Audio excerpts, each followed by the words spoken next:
He was a real statesman. Right, well, turning, I suppose, to your own portfolio, Dublin Airport, you may or may not have heard this programme last week. On Wednesday, Ryanair Chief Executive Michael O'Leary was quite exercised about the cap on passenger numbers to Dublin Airport, a cap of 32 million passengers, which there have been a number of submissions submitted to Fingal County Council in order to raise that cap to around 40 million. What are your own thoughts on that? Are you allowed to express a view on raising the cap at Dublin Airport? And if so, what is it? Well, I did listen back. I wasn't listening at the time, but listen back because it was very personally abusive. And to be honest, so I had to listen back to what's he saying. And I do want to set out some of the issues or some of the views, but not specifically on the cap. In terms, I do have to be careful as Minister of Transport. That will be decided by Fingal County Council, first of all, and by An Bord Pleanála. And I think it's absolutely right that my colleagues, your local councillors, Green Party politicians and others have raised some of the concerns they have. Do you agree with their concerns? Yeah, there are concerns about noise levels in the airport. Everyone knows that around the airport. There are concerns about regional development. We all know that we're very lopsided in the country. All the development is happening in Dublin. We need to see it happening in Shannon and Cork and elsewhere. But can I set the wider context? Because the really big issue here is around the issue of climate change in my mind. Like, we're in a day when the European Commission is going to be coming out setting the European target for 2040, which is a dramatic reduction, 90% reduction in emissions. And there's a real issue in aviation as to how we do that. And there's a couple of points in that regard that I think are really important. Well, let's just go through some of the things that were said on this programme last week by Michael O'Leary. He says that aviation accounts for 2% of European emissions. Airports are going to get more, airplanes are going to get more fuel efficient, emissions from fuel will improve, and that is almost an area which will look after itself. My understanding in Europe, aviation accounts for 4%, and that's before you actually account for, that's just on CO2. There are other impacts of aviation which makes it higher. So aviation is going to have to play its part. There's no opt-out. Two first principles here in my mind in terms of how we address this.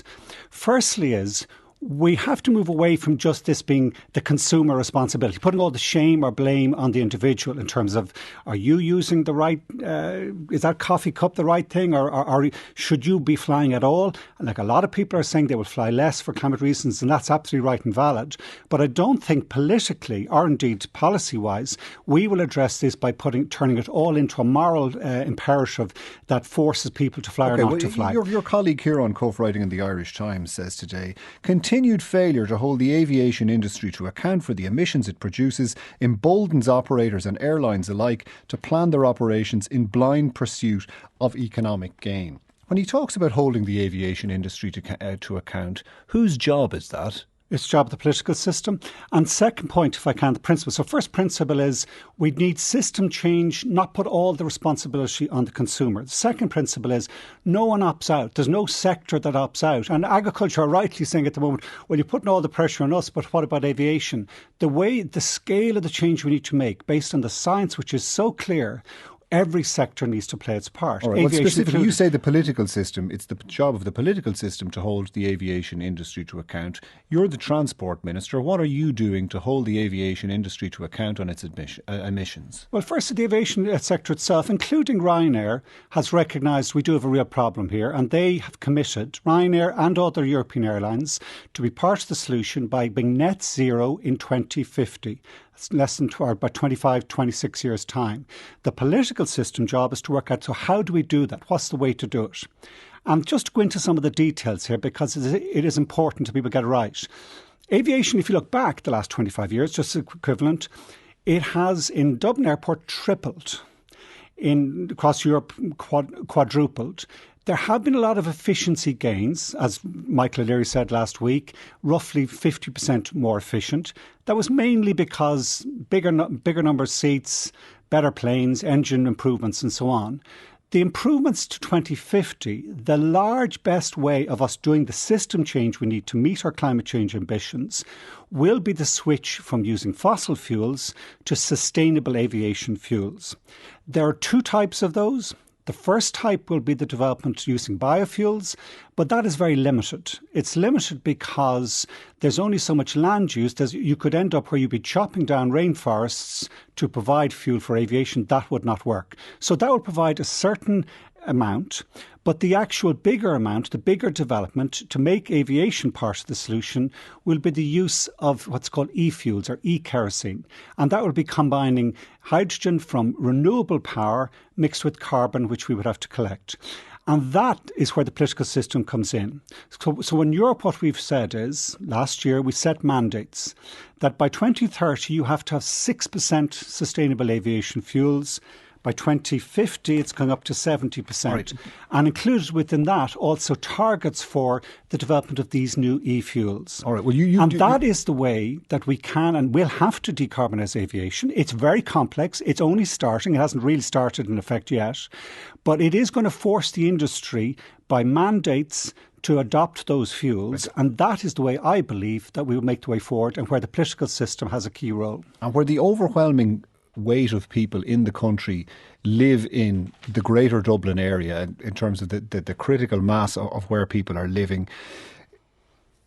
And given how the population has risen in that area over the last number of decades, does it make sense to raise the cap on aviation in Dublin Airport? Because on arguing the other side on that same page in the Irish Times today, Andrea Carroll, who's Group Head of Sustainability at the Dublin Airport Authority, says a national airport that is not allowed to grow will hugely damage Ireland's ability to attract investment from overseas. Well, firstly, to understand the cap, and again to explain this, the reason the cap was introduced by Onboard Penola, it was a condition set out in the development of the second terminal, Terminal 2, the new terminal, although there had actually been serious concerns prior to that, even in the building of Terminal 1. But the cap was put in place for one main reason, that the road network around the airport cannot, or they projected, could not cope if we just had ever-increasing growth. Michael O'Leary was wrong when he said that, oh, well, things have changed since then, we widened the M50.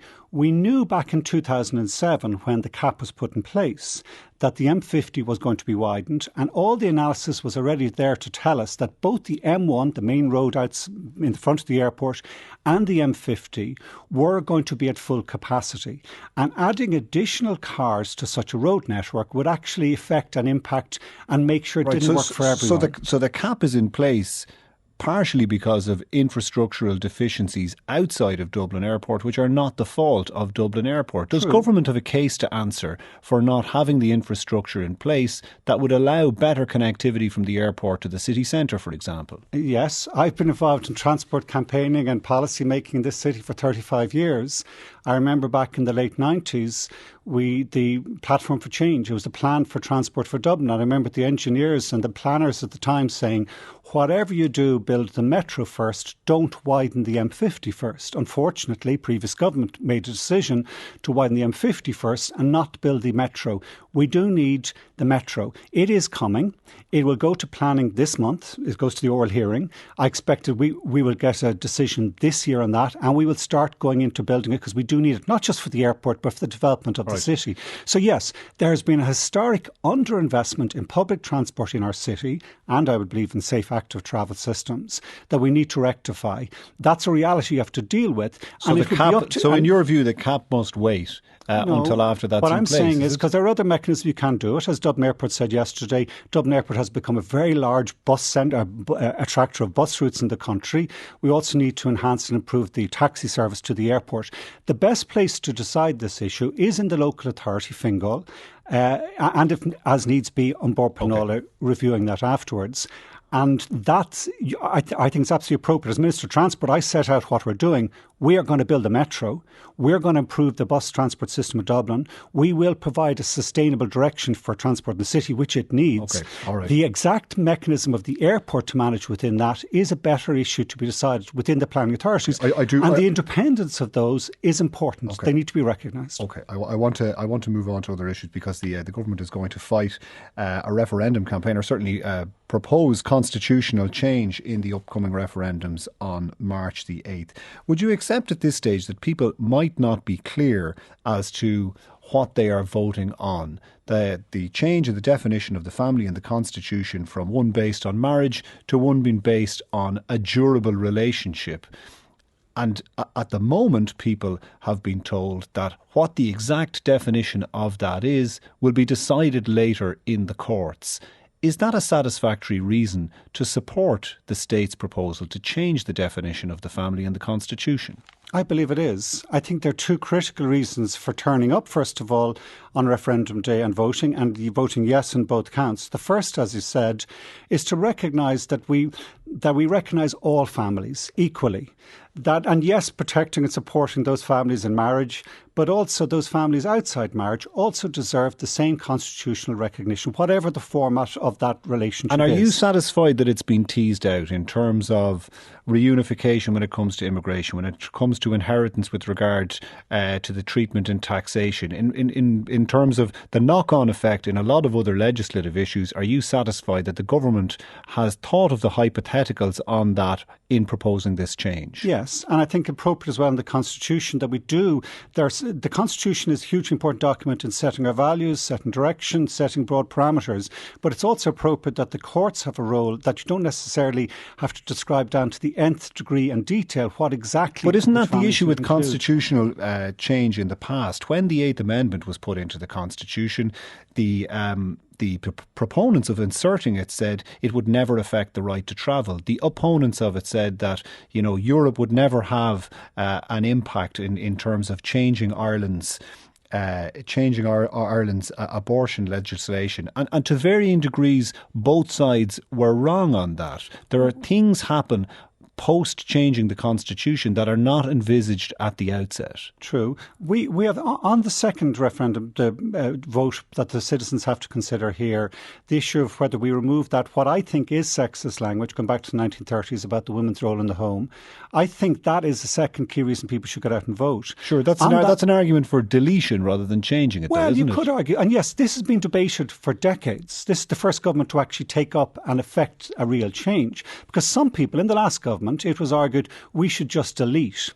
The reason I don't think that was the appropriate is, firstly, it's important as a state that we recognise and support and value the caring work that's done in the home. Now, whether that's a parent raising a child, whether it's someone particularly having a person in the family who has a disability and spends endless and important and precious hours looking after that person with a disability, or even whether it's someone looking after an older person, the work that's done in families is hugely critical and important. And I believe it's important. If I'll just finish the point. Sure, but what families will say is some of the greatest support you could give to that is investment in respite care and everything else. That could be done by budgetary decisions and legislation. Now, what practical effect will this constitutional amendment have for people who are currently in caring roles in the home? I agree. The work of the family, caring work for the family does need to be supported, including with respite, particularly of those who have disability or someone with a disability in the home. The wording here, if we just deleted, which some said, just get rid of the wording, you wouldn't actually send any signal about the importance of that support. And the wording has changed. And I would argue, and we discussed this at length in government, the previous wording that we would endeavour to support hadn't actually delivered anything in the court system. It hadn't actually converted from a constitutional aspiration into something that actually impacted the daily lives of people, or certainly never in any challenge or in any way where the courts took it up. We have strengthened that wording, say we would strive to support, and that word strive is important. It's saying actually, if you look it up in the dictionary, that you would vigorously try, you would give it real effort. It's not just a passive. It does require, in my mind, political engagement in all those areas which tend to be ignored. Care in the home doesn't count in the budget, the government budget, or doesn't count in the economic statistics. It's not valued and measured, and therefore increasingly over the years, over the decades, it hasn't been given due support. Sure, this referendum is a vote, a yes or no. Well, firstly, do you want to wake up the next morning with sexist language still in the Constitution? I think the majority of our people say no. But secondly, and more importantly, do we want to take this opportunity to really recognise and value that caring work that's done in families? And I think for that reason, people will vote vote yes. Okay, I just want to, just very briefly before you go, the report on the front of the Examiner today saying Ireland could pay 13 million in lieu of hosting asylum seekers. This is a proposal, a European Union proposal, where people would pay effectively €20,000 per head of people who they weren't accommodating for international protection. Is that the proposal? Is the state of the accommodation crisis for people seeking international protection at the point where Ireland is going to pay sums like that for accommodating people overseas? I haven't seen or heard any mention of that. That's the first I've heard of it. One thing I would say is clear in this. Just as our constitution sets out certain values and certain approach we take, as a country, we stand up for international human rights. We stand up for international collaboration where we address the real big challenges of this world today. I don't think that we can get an easy opt-out on that. We need to manage it. We need to make it work for local communities as well as people coming into the country. I've never heard of such a provision where we would try and pay our way out of it, as it were. All right. Eamon Ryan, Minister for Environment, Climate, Communications and Transport, thanks very much for joining us in studio. We're back after